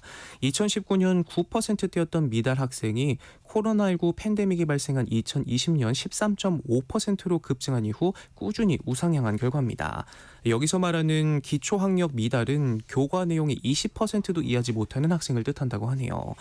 교육당국은 각종 진단평가를 확대하는 방식으로 학력 저하에 대응하고 있지만 일각에선 이 평가는 학생의 객관적인 장단점을 분석하는 자료로만 활용돼야 한다. 과거 줄 세우기식 시험으로 변질돼서는 안 된다며 사교육 유발과 경쟁 심화 등 부작용 우려도 여전하다는 지적도 나오고 있습니다. 요즘 치솟는 물가에 공공기관 식당들이 인기라고요. 네, 월급 빼고 다 오르는 요즘 공공기관 구내식당은 점심시간이면 사람들로 북적인다고 합니다. 치솟는 외식 물가 탓에 값싸고 균형 잡힌 식사를 찾는 사람들이 많아지면서인데요. 직장인은 물론이고 취업준비생과 노인 등이 점심값을 아끼려고 많이 찾는다고 합니다. 대표적으로 국립중앙도서관 구내식당은 5,000원만 내면 외부인도 자율배식으로 식사가 가능해 늘 10,000원이라고 하는데요. 하루 평균 방문객 가운데 외부인 비율이 80%에 달한다고 합니다. 저렴한 값에 한 끼 든든히 먹을 수 있다 보니 이런 공공기관 구내식당 앞에선 식권을 구매하는 사람들로 기다란 대기줄도 쉽게 찾아볼 수 있는데요. 밖에서 사 먹기도 또 집에서 차려 먹는 것마저 부담되는 요즘 너도나도 가성비 밥상을 위해 발품을 파는 모습입니다. 네. 요즘 밖에 나가보면 반려견과 함께하는 분들이 참 많은데요. 우리나라의 반려동물 문화가 빠르게 확산한 이유를 두고 외신은 1인 가구 증가와 저출생을 꼽았어요. 네, 세계에서 가장 외로운 국가 반려견에게서 동반자를 찾다. 최근 뉴욕타임즈가 낸 기사의 제목입니다. 신문은 세계에서 출산율이 가장 낮고 인구 대부분이 혼자 사는 한국에서 반려견은 사랑받는 가족 구성원이 됐다며 이같이 전했는데요. 특히 과거 식용견을 기르던 전통으로 국제사회에서 논쟁을 일으켰지만 최근 몇 년 새 유별난 반려견 사랑을 자랑하는 국가로 탈바꿈한 점에 주목했습니다. 그 배경으로는 저출생과 1인 가구 증가를 꼽았는데요. 점점 더 많은 한국인이 미혼 또는 무자녀 혹은 둘 다를 선택하고 있다면서 전체 가구의 5분의 2 이상이 1인 가구이며 출산율은 세계 최저 수준이라고 지적했습니다. 이어 한국에서 4가구 중 1가구는 반려동물을 기르고 있다면서 2010년 반려동물을 기르는 비율이 17%대에서 그쳤던 것과 비교하면 크게 늘었다고 분석하기도 했는데요. 반려견을 동반자로 여기는 가정이 늘면서 도시 풍경도 달라지고 있는 점도 주목했습니다. 네. 동물병원과 반려동물 용품점은 어디서나 찾을 수 있는 흔한 풍경이 됐고 대신 산부인과 진료소는 사라지고 있다며 특히 반려견을 유모차에 태우고 걷는 일이 늘면서 온라인 쇼핑몰에선 신생아를 위한 유모차보다 개를 위한 이른바 개모차 판매량이 더 늘고 있다고 짚기도 했네요. 네. 하프타임 뉴스 임선우 뉴스캐스터와 함께했습니다. 고맙습니다. 고맙습니다.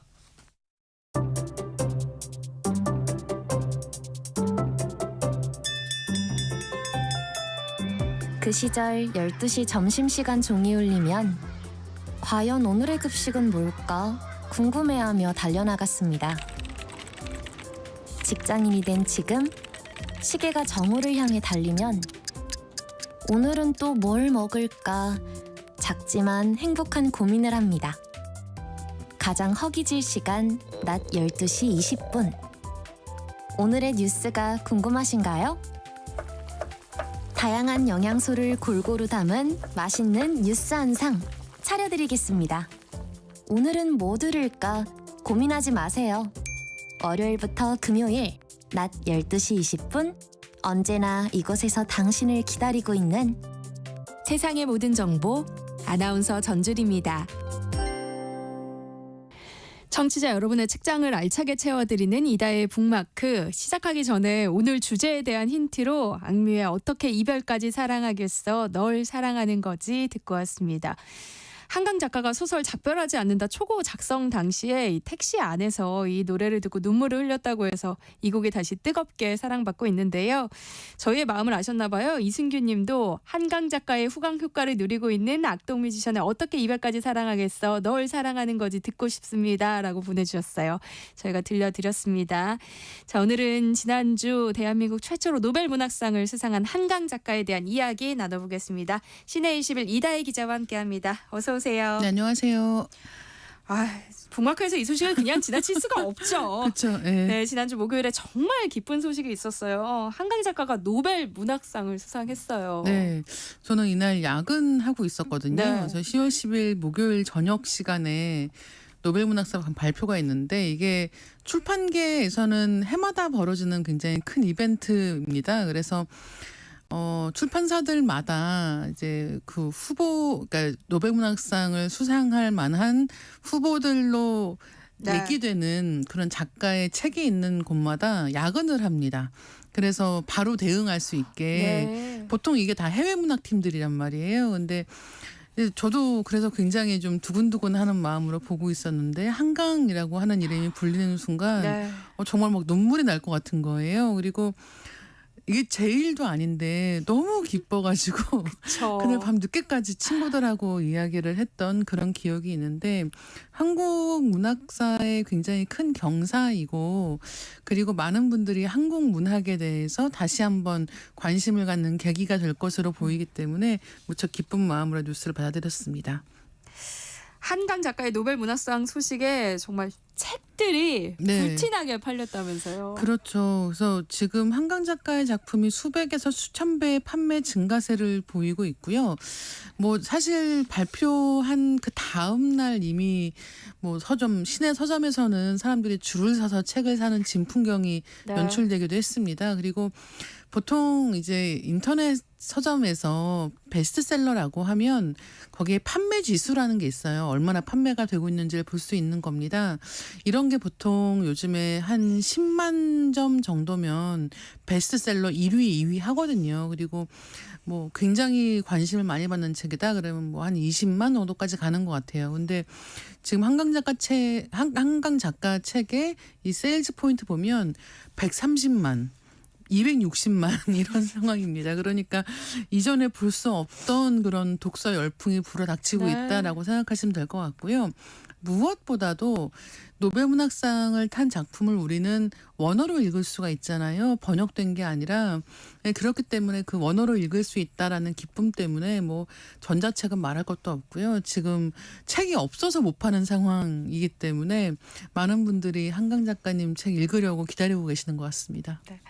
한강 작가의 아버지가 한승원 작가라는 점도 화제를 모으고 있어요. 예, 뭐 원래는 이제 한승원의 딸 한강이라고 불렸는데 이제는 한강 작가의 아버지 한승원이라고 불리는 시대가 네. 된 겁니다. 그래서 이제 워낙 이 두 작가가 이상문학상과 김동리 문학상을 2대가 수상하는 그런 경사를 겪기도 했는데요. 그 중에서도 이제 한강 작가의 이번 노벨문학상 수상 때문에 한승원 작가가 원래는 돼지 잡아서 잔치를 하려고 했다는 거예요, 동네에서. 근데 한강 작가가 지금 세계 두 곳에서 전쟁하고 있는데 축하 잔치하면 안 된다라고 이야기를 해서 잔치를 하지 않기로 했다라는 이야기가 또 화제가 되기도 했습니다. 한강 작가의 책이 정말 많잖아요. 뭐부터 읽어야 하는지 고민하시는 분들 많이 네. 계실 텐데요. 뭐 일단 서점에 책은 없고요. 어떤 책부터 읽으면 좋을까요? 네. 일단 너무 급하다 내가 지금 당장 네. 읽고 싶다라는 분들은 전자책은 바로 구매가 가능합니다. 그러니까 전자책 사시는 것도 권해드리고 싶고 네. 예, 그리고 이제 책을 읽는다라고 할 때 책이 여러 권이 있기 때문에 그중에 뭐가 좋을까를 굉장히 많이 고민을 하게 됩니다. 일단 시집 한 권과 소설 여러 권이 있단 말이에요. 시집은 서랍에 저녁을 넣어두었다라는 책이 있고요. 장단편 소설과 시 산문을 두루 아우르는 디 에센셜 한강이라는 책도 있습니다. 사실 여러 독자분들이 어떤 책부터 읽는 게 좋을까에 대해서 SNS에 글 많이 남기고 계시거든요.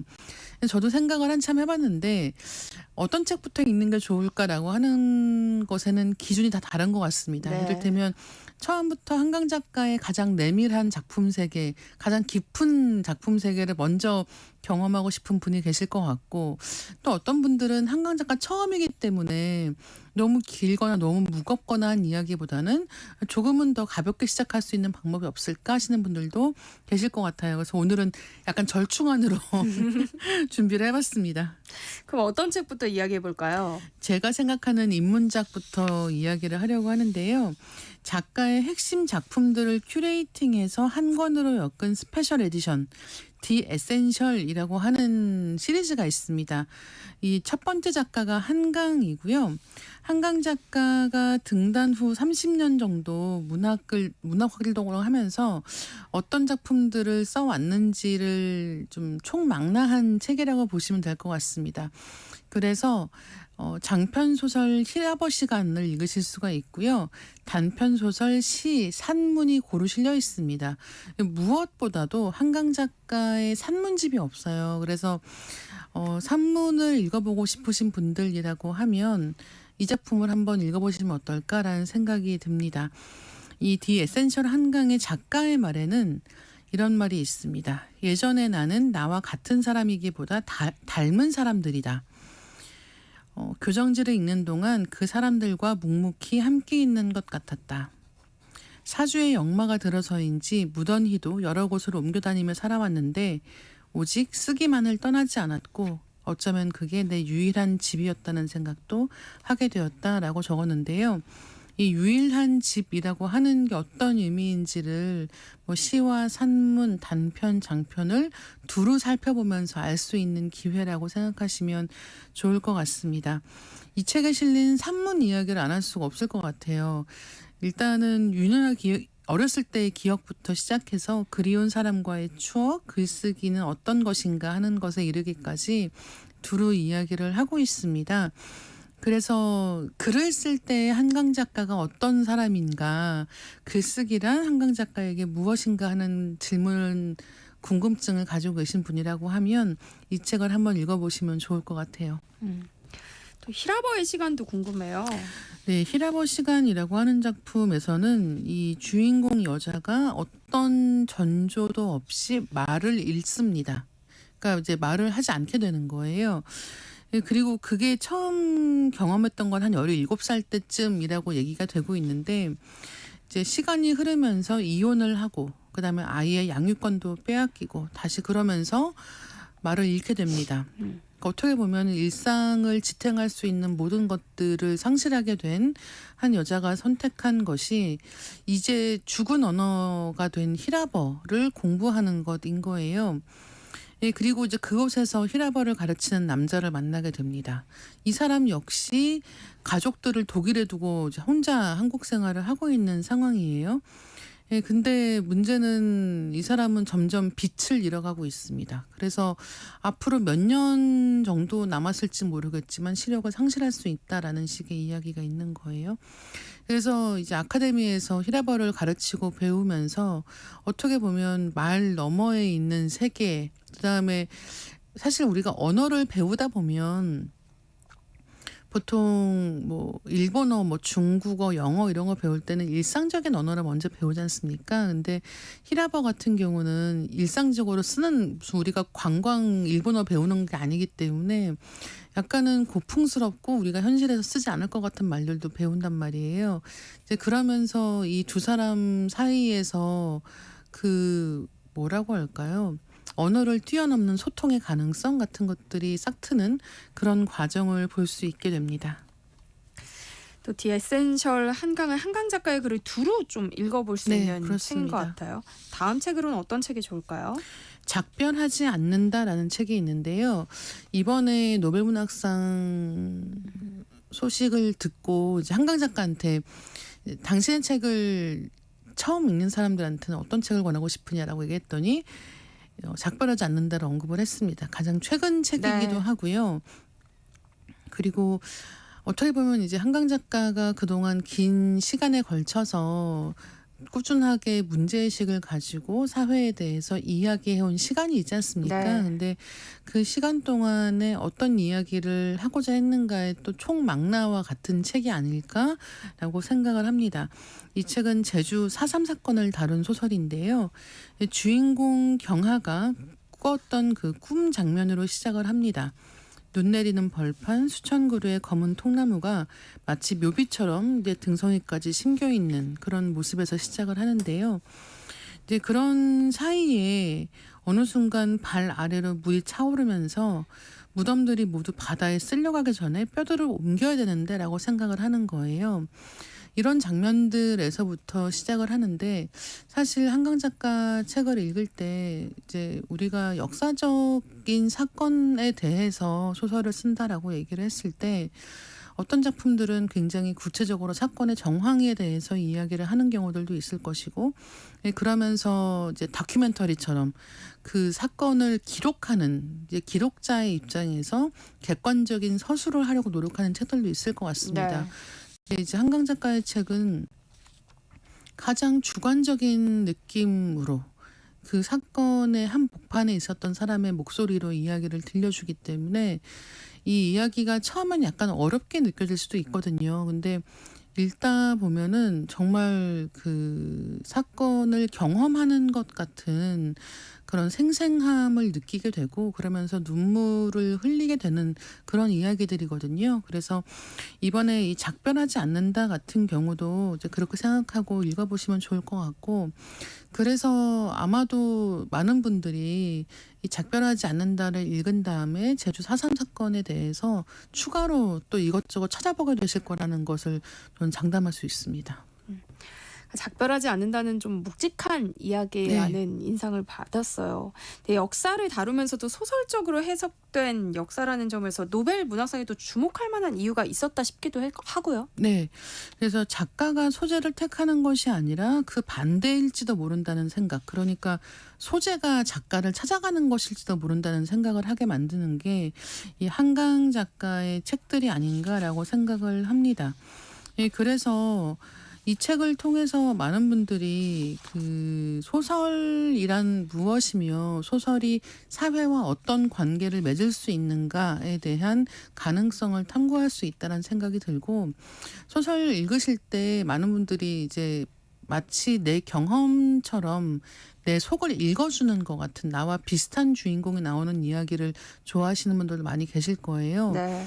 그래서 마치 친구랑 이야기하듯이 책을 읽어가는 그런 경험들도 좋아하시겠지만, 한강 작가의 책을 읽을 때에는 내가 경험하지 못한 세계에 대해서 읽어가는데도 불구하고 거기에서 깊은 공감을 끌어낼 수 있다는 게 굉장히 큰 장점이자 매력입니다. 한강 작가의 책을 모두 다 좀 소개를 해드리면 좋겠지만 한 권 정도 더 이야기할 수 있을 것 같은데요. 마지막으로 소개해주고 싶은 책은 어떤 책이에요? 예, 5.18 광주 민주화 운동을 다룬 소설입니다. 소년이 온다라고 하는 책이고요. 이제 1980년 5월 18일부터 열흘간 있었던 광주 민주화 운동 당시의 상황과 그 이후 남겨진 사람들의 이야기를 다루고 있습니다. 제가 이 책에 대해서 SNS에서 본 글이 굉장히 인상적이었는데, 어떤 분이 자기가 고3 때 반에서 이 책이 유행이었다는 거예요. 그래서 이제 그게 무슨 얘기냐면, 어떤 친구가 책을 읽다가 갑자기 막 울더라는 거예요. 네. 너무 심하게 막 울고 있어가지고 이제 친구들이 가서 너 무슨 일이야, 왜 그래 그랬더니 이제 책 읽다가 눈물을 흘렸다라고 얘기를 하더라는 거죠. 근데 그 책이 바로 소년이 온다였던 거예요. 그래서 이제 친구가 무슨 책인데 그래라고 하면서 친구가 이제 그 책을 가져다 보고 이 친구도 또 오열을 하게 된 거예요. 그래서 이제 그 반에 있던 친구들이 어떤 책인데 하면서 다 읽었다라는 이야기가 있었습니다. 근데 저는 그 얘기가 너무 좋은 거예요. 보통 우리는 슬픔은 나눠야 한다고 생각하잖아요. 근데 또 슬픔을 나눠서 여러 사람이 갖는다는 것은 과연 좋은 일일까 생각하시는 분들도 계실 것 같습니다. 근데 이 문학적 슬픔이라고 하는 것은 우리가 나눠 가짐으로써 결국은 공동체의 결속을 단단하게 할 수 있는 거 아닌가라는 생각을 해보게 되고, 이 5.18 광주 민주화 운동에 대한 여러 가지 이제 소설도 있고 영화도 있습니다만, 네. 그 중에 한 권으로서 이 한강 작가의 굉장히 시적인 문체를 경험하는 동시에 역사에 대해서 우리는 어떤 관점을 가지고 어떻게 이야기해야 할까라고 하는 아주 근본적인 문학적인 질문에 대한 답과도 같은 책이기 때문에 저는 이 책은, 그러니까 입문작부터 제가 말씀을 드렸잖아요. 네. 근데 이 중에서 만약 한 권만 읽어야 된다면 어떤 책이 좋을까라고 생각하면 소년이 온다가 아닐까 생각하고 있습니다. 오늘은 노벨 문학상을 수상한 자랑스러운 한강 작가와 그녀의 소설들에 대한 이야기 나눠봤습니다. 다음 주 월요일에도 이다희 기자가 찍어놓은 북마크 공개해드릴게요. 오늘 말씀 고맙습니다. 네, 감사합니다.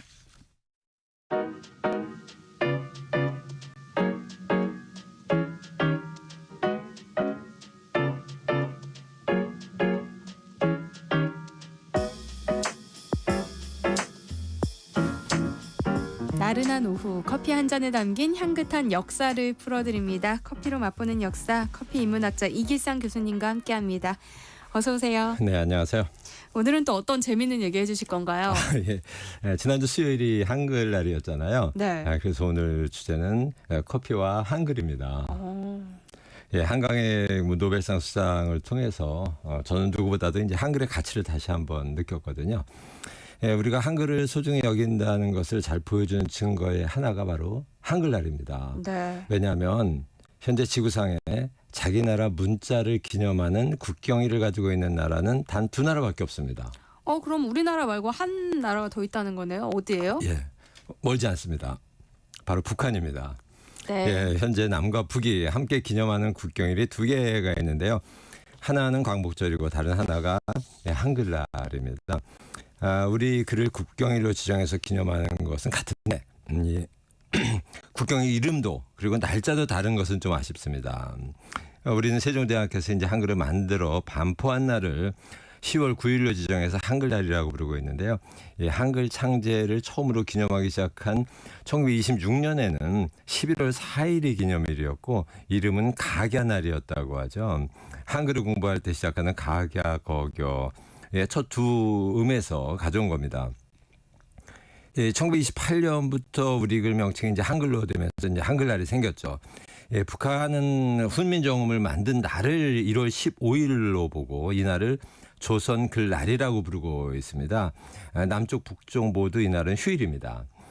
세계에는 언어가 현재 7천여 개가 있고 이런 언어를 표현하는 문자도 수백 개가 있는데요. 이외에 자기들이 사용하는 문자를 기념하는 나라는 남과 북 두 나라, 우리 민족밖에 없을까요? 왜 그러냐고요? 저는 뭐 한글의 위대함을 워낙 아니까 네, 아나운서니까 그럴 만한 가치가 있죠. 네, 뭐 대단한 겁니다. 왜냐하면 세계의 모든 나라 모든 지역에서 사람들이 문자를 사용하고 있는데 자기들이 사용하는 문자를 언제 누가 어떻게 만들었는지를 정확하게 기록한 민족은 우리 민족밖에 없습니다.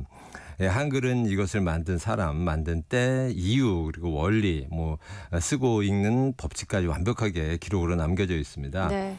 10여 년 전 제가 이제 미국 메릴랜드 대학에서 하는 한글날 기념 학술 행사에 참여한 적이 있었는데요. 당시 이 대학의 한 언어학 교수가 이런 말을 하더군요. 인용입니다.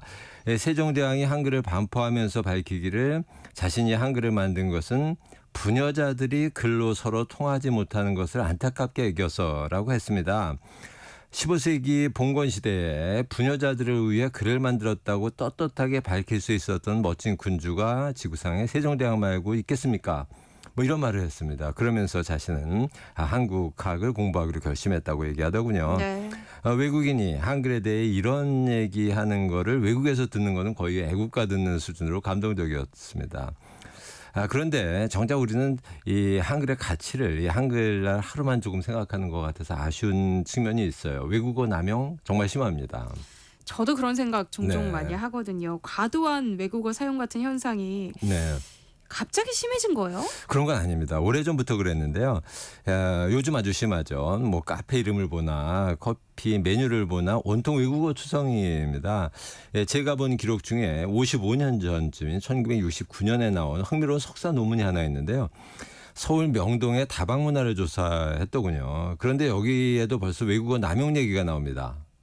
그러니까 60년대 논문에도 그런 얘기가 나온다는 거죠.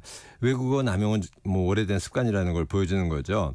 우리나라에서 외국어 사용이 급격히 진행된 것이 바로 1960년대였습니다. 특히 다방 간판에 외국어 사용이 급격하게 늘었죠. 이 논문 저자는 당시 시민들의 반응을 조사했는데요. 다방 간판의 경우 한국어 사용이 좋다는 사람이 전체의 반도 안 되는 46%에 불과했습니다. 주점이나 술집의 경우에는 조금 더 심해서 한글 간판 선호는 42%에 불과했고요. 나머지는 외국어가 다 좋다고 얘기했습니다. 남자보다는 여자, 저소득자보다는 고소득자, 중장년층보다는 청년층에서 외국어 간판을 더 좋아했고요. 서울과 지방을 비교해 보면 서울이 더 심했습니다. 55년 전에 이미 다방 이름에서 외국어 사용이 아주 심각한 문제로 떠오르고 있었던 겁니다. 이런 외국어 남용을 막으려고 40년 전에는 법까지 만들어졌습니다. 법을 만들었어요? 네, 1984년에 5개 광고물 관리법이라는 것이 만들어졌는데요. 이 법에 따르면 모든 간판에는 한국어를 함께 써야 하고 어기면 처벌하게 되어 있습니다. 지금도 살아있는 법입니다. 그런데 외국어 간판이 왜 그렇게 많았을까요? 네, 법은 있으나 지켜지지 않고 있는 겁니다. 그리고 외국어가 무엇인가 좀 신선한 느낌 이런 느낌을 사람들이 공유했던 거죠. 5개 광고물 관리법 개정안이 현재 국회에서 또 심의 중인데요. 처벌 수준을 낮추는 게 개정 방향이라고 합니다. 지켜지지도 않는 법을 개정안들 무슨 소용이 있을지는 잘 모르겠습니다. 제가 보기에 별 의미는 없어 보입니다. 한글날 뉴스를 보니까 서울 시내의 경우 간판 중 20%는 한글 없이 외국어만 사용하고 있다고 하더군요. 법대로 하면 이게 다 처벌 대상인데 가능하겠습니까? 한글날에만 잠깐 나오는 뉴스로 끝났죠. 오늘은 이제 커피라는 음료의 명칭이 세계적으로 얼마나 다양한지 우리가 지금 사용하는 커피라는 그 한글 명칭은 어떻게 만들어졌는지를 소개해 드리려고 합니다. 세계 대부분의 나라에서 커피를 커피라고 부르지 않아요? 네, 그렇지 않습니다. 네. 네, 가까운 아시아 지역부터 알아볼까요? 이 중국에서는 커피를 한자로는 가베라고 쓰고 발음은 카페이죠.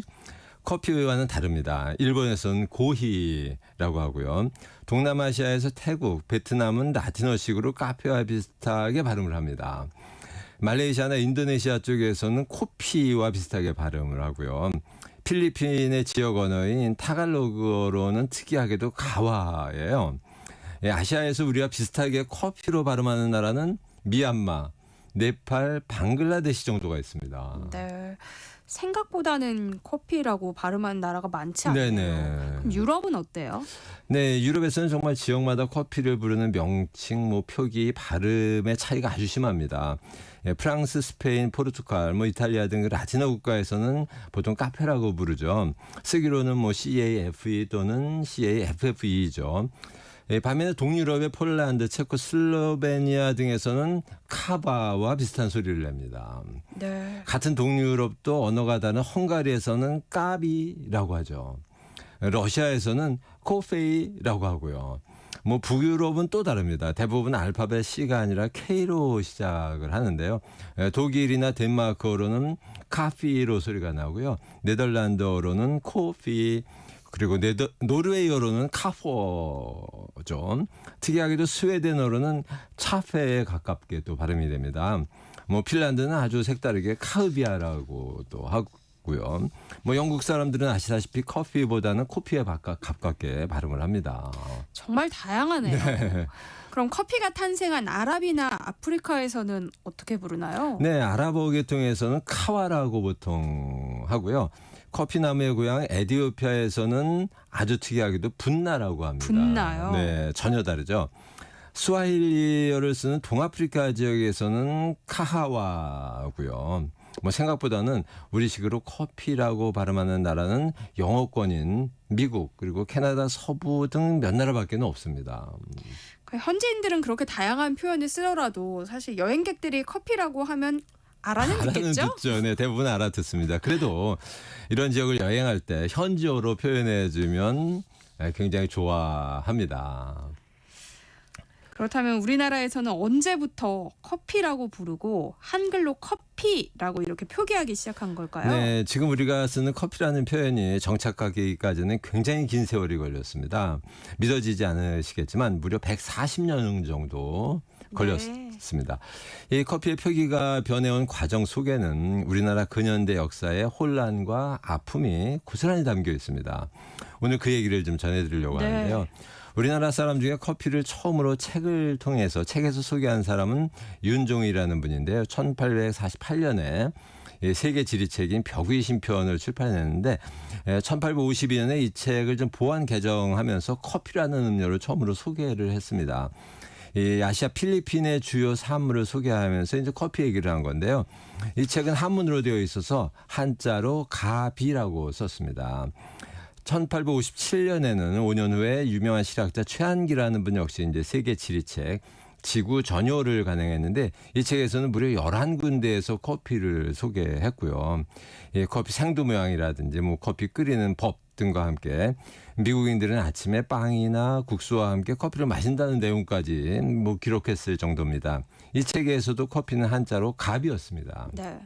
한글로 커피를 표기한 기록은 당시 없겠죠? 네네. 아직 커피가 들어오기 이전이고 일반인들이 커피의 존재 자체를 모를 때여서 1880년대까지는 한글 기록이 없습니다. 또 이제 이런 얘기를 하면 우리나라 지식인을 자처하는 사람들 중에는 조선시대에는 한글이 많이 안 쓰였다. 일제시대에 들어서야 한글이 쓰이기 시작했다는 엉뚱한 주장을 하시는 분들이 있습니다. 그런데 아셔야 할 것이 한글은 창제되자마자 생각보다 널리 남녀노소 그리고 양반 평민 구분 없이 꽤 널리 사용됐다는 겁니다. 네.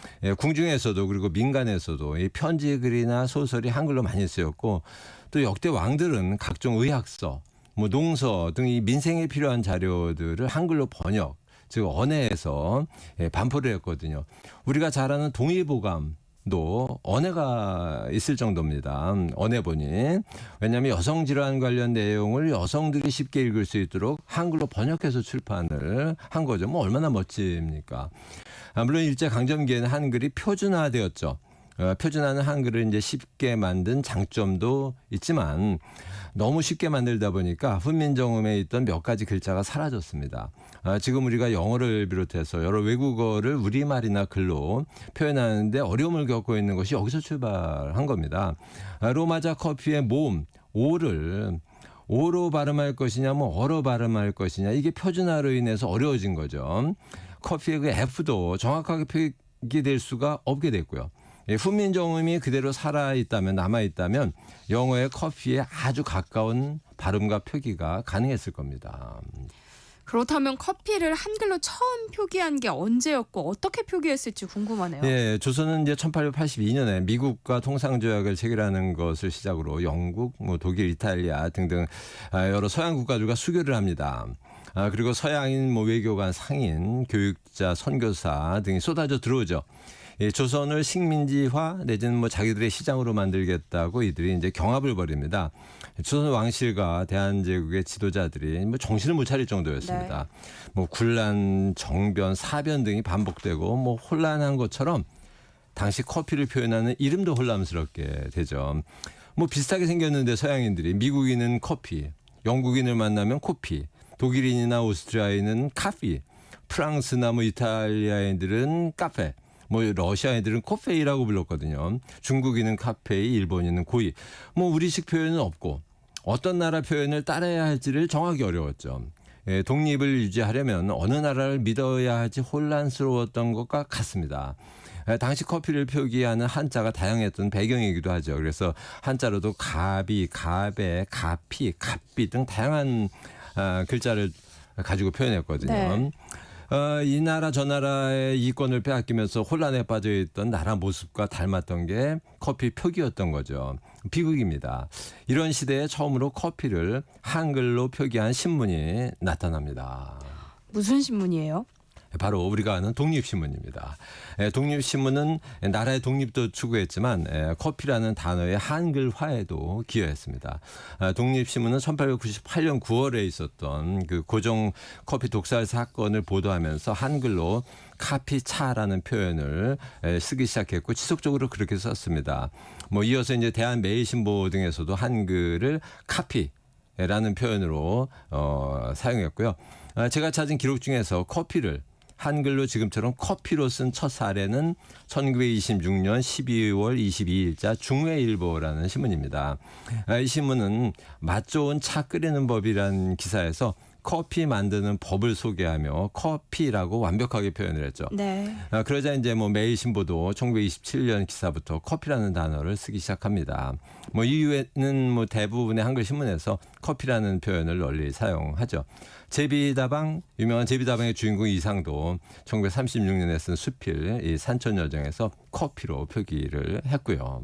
그때부터 커피라는 명칭이 사용되는군요. 네, 그렇죠. 이제 해방이 되고 미국인들이 들어오면서는 더욱 커피라는 이름이 유행하죠. 1960년대 후반까지 20년 정도 커피라는 명칭으로 거의 통일이 되었는데요. 갑자기 또 바뀝니다. 갑자기요? 왜요? 네.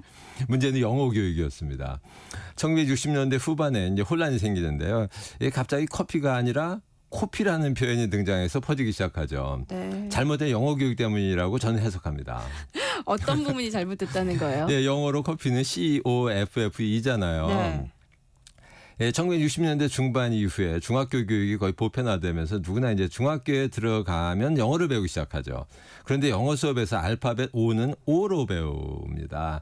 또 당시 막 이제 시작된 유치원에서는 A, B, C, D, E, F, G로 시작하는 알파벳송이 유행하면서 알파벳 O는 O로 발음하는 글자인 것처럼 거의 굳어지죠.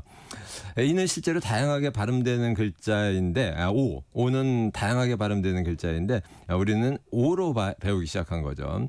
실제로도 알파벳 O가 O로 소리 나는 경우가 많기는 하죠. 당장 코리아, 네. 길다의 롱, 노래, 송, 호텔 등 아닙니다. 그렇게 커피가 아니라 코피라는 표현이 널리 쓰이게 되는데요. 1980년대에는 가장 심하게 됩니다. 네. 예컨대 80년대에 국내 4대 신문에 커피를 주제로 한 기사 455건에서 커피로 표현한 것은 20건이고 나머지는 모두 코피였습니다. 복사를 의미하는 COP와의 코피, 코에서 나는 피, 그리고 음료 커피, 이게 다 코피를 검색하면 함께 나옵니다. 그럼 언제까지 코피로 발음했어요? 네, 거의 30년 동안 그랬습니다. 커피로 통일해서 쓰기 시작한 것은 1986년에 외래어 표기법을 제정하면서 시작되었는데요. 5, 6년간 혼란을 겪고 나서 1992년부터는 대부분의 신문에서 커피를 커피로 통일해서 시작했습니다. 커피의 명칭으로도 많은 걸 배운 하루인 것 같은데요. 우리 다음 시간에는 또 어떤 이야기 들려주실 거예요? 네, 해방 직후 커피의 효능을 둘러싼 논쟁을 소개하겠습니다. 꽤 많은 사람들이 커피가 좋다, 나쁘다 라는 이야기를 했는데요. 대표적인 이야기 몇 가지를 소개해드리도록 하겠습니다. 기대해 보도록 하겠습니다. 커피로 맛보는 역사, 지금까지 커피 인문학자 이길상 교수님과 함께했습니다. 고맙습니다. 네, 감사합니다. 네, 세상의 모든 정보도 여기서 인사드릴 텐데요. 3047님이요. 북마크 코너에서 맨 처음 소개해 주신 책 제목 다시 알려주실 수 있을까요? 하셨어요. 디 에센셜 한강입니다. 1001님은요. 방송 늘 듣기만 하다가 문자 보냅니다. 항상 좋은 정보 감사합니다. 듣다 보면 많은 지식을 알게 돼서 좋아요. 왕 청취자가 되겠습니다. 해주셨어요. 오늘 방송도 즐겁게 들어주셔서 감사합니다. 남은 오후 기분 좋게 보내시라고 저희가 두 분께 따뜻한 커피 한 잔씩 보내드리겠습니다. 끝으로 혼내의 해피데이 함께 들으시고요. 저는 내일 다시 찾아뵙겠습니다. 여러분 행복한 오후 보내세요. 지금까지 아나운서 전주리였습니다. 고맙습니다.